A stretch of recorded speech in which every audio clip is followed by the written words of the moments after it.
പൊരിച്ച കോഴി ബിരിയാണി എങ്ങനെ ഈസി ആയിട്ട് ഉണ്ടാക്കാമെന്ന് നമുക്ക് നോക്കാം. ചിക്കന് ഉപ്പും മുളക് മല്ലിപ്പൊടി കുറച്ച് ഗരം മസാലയും കൂടിയിട്ട് ഒരു 20 മിനിറ്റ് മാഗ്നേറ്റ് ചെയ്തതാണ്. അത് ഓയിലിൽ നന്നായിട്ട് ഫ്രൈ ചെയ്തിട്ടെടുക്കാം. നമ്മളിവിടെ 1.5 കിലോ ചിക്കനാണ് എടുക്കുന്നത്. ഒരു 10 പേർക്കുള്ള ബിരിയാണിയാണ് ഉണ്ടാക്കുന്നത്. അപ്പോൾ 1.5 കിലോ ചിക്കന് മീഡിയം സൈസിൽ കട്ട് ചെയ്തിട്ടുള്ളതാണ്. ഈ ചിക്കൻ പൊരിച്ച സെയിം ഓയിലിൽ തന്നെയാണ് നമ്മൾ ബിരിയാണിക്കുള്ള മസാലയും ഉണ്ടാക്കുന്നത്. അപ്പം 10 പേർക്കുള്ളതായ കാരണം ഒരു 8 മീഡിയം സൈസുള്ള സവാളയാണ് എടുത്തിട്ടുള്ളത്. ഈ ഓയിലിൻ്റെ കൂടെ കുറച്ച് ഗീയും കൂടി ആഡ് ചെയ്യുന്നുണ്ട്. കുറച്ച് ഉപ്പും കൂടിയും ചേർത്ത് നന്നായി മിക്സ് ചെയ്തിട്ട് എടുക്കുക.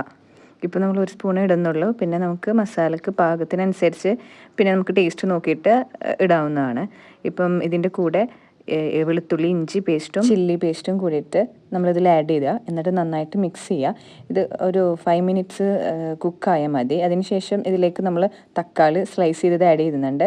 ഒരു 6 മീഡിയം സൈസ് തക്കാളിയാണ് നമ്മളിതിലേക്ക് ഇടുന്നത്. നമുക്ക് മസാലക്കനുസരിച്ച് തക്കാളി കൂട്ടുകയോ കുറയ്ക്കുകയോ എല്ലാം ചെയ്യാം.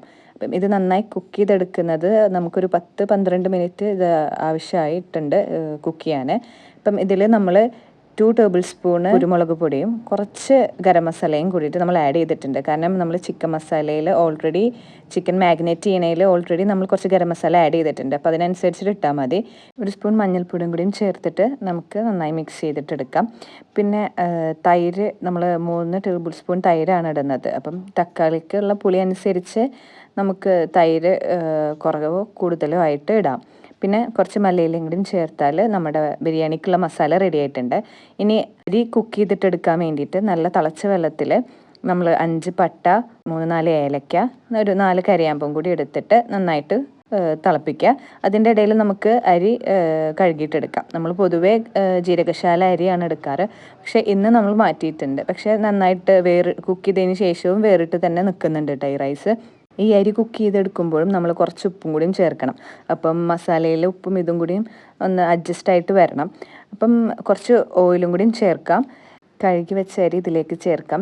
ഈ അരി ഞങ്ങൾ സോക്ക് ചെയ്തിട്ടൊന്നുമില്ല. ഇത് ഡയറക്റ്റ് കഴുകി വെള്ളം നന്നായിട്ട് തിളച്ച് വരുമ്പോൾ അതിലേക്ക് ഇട്ടാൽ മതി. സോക്ക് ചെയ്തിട്ടൊന്നും ചെയ്തിട്ടില്ല. പിന്നെ ഇതിലേക്ക് കുറച്ച് ക്യാരറ്റും കൂടി നമ്മൾ ചേർക്കുന്നുണ്ട്. ഒരു 15 മിനിറ്റ് നന്നായി തിളക്കുമ്പോൾ തന്നെ ഓൾറെഡി ഈ റൈസ് കുക്കായിട്ട് വരും. അപ്പം നമ്മൾ ഒരു 80% മാത്രം അത് കുക്കായാൽ മതി, നമ്മൾ ദമ്മ് ചെയ്യുന്ന കാരണം. അപ്പോൾ അത് നമുക്ക് ഊറ്റിയെടുക്കാം. നമ്മൾ ദമ്മ് ചെയ്യാൻ കുറച്ച് ഗീ ഒഴിച്ചിട്ട് പിന്നെ ലെയറായിട്ട് റൈസും മസാലയും കൂടി ചേർക്കുന്നുണ്ട്. അപ്പം ഇപ്പം കളർ കുറവാണെങ്കിൽ നമുക്ക് കുറച്ച് പാലിൽ സാഫ്രോണും കൂടി മിക്സ് ചെയ്തിട്ട് അങ്ങനെ ഒഴിക്കാം. പക്ഷേ നമുക്ക് ഓൾറെഡി നമ്മൾ കുറച്ച് മഞ്ഞൾ മസാലയിൽ ഇട്ട കാരണം അതിൻ്റെ കളറും വരുന്നുണ്ട്.